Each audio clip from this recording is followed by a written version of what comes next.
back to you, Kosha, and another political issue, this warning from the Australian energy market operator that we're running out of power. I mean, it just does my head in that we could have managed our energy so poorly in this country. And this is not just in the last 6 months. This is over the last 2 decades, coalition and Labor governments chasing a renewable dream, shutting down reliable, dispatchable power when they've got nothing to replace it with.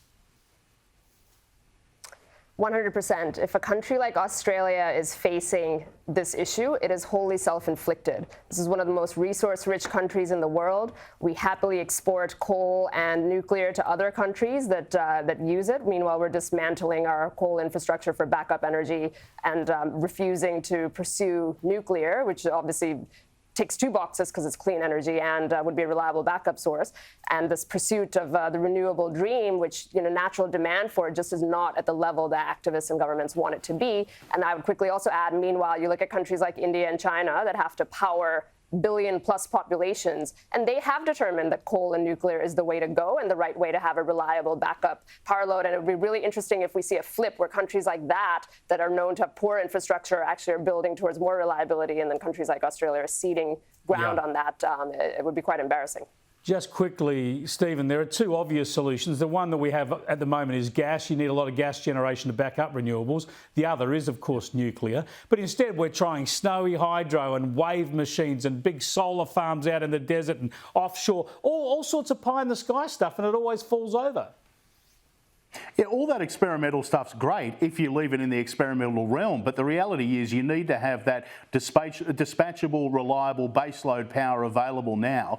There's no excuse for Australia not having it, and I find it extraordinary that AEMO's had to come out and say that, because we've known that for decades that we were coming to this, and unfortunately governments on both sides of the political divide have done nothing about it. Absolutely. Let's have a bit of a laugh at Harry and Meghan's expense, because I've finally caught up with this South Park episode. And the bit I love about it is the brand management. And in this sequence about brand management, Harry actually gets convinced by the South Park gang that he needs to be a bit more authentic. Have a look.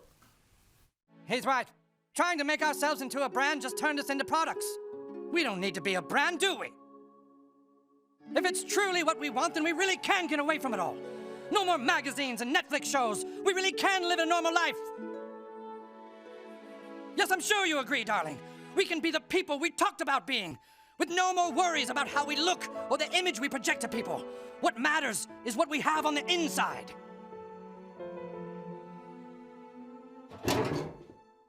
Hello?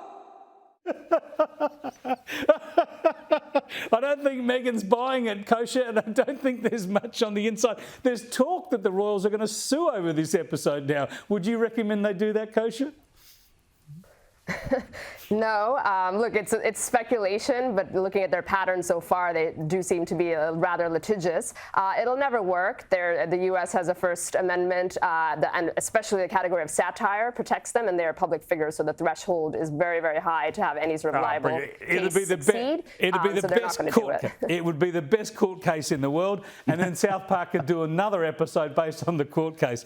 Thanks so much for joining us. Appreciate it, Kosha Gada and Stephen Senatiempo.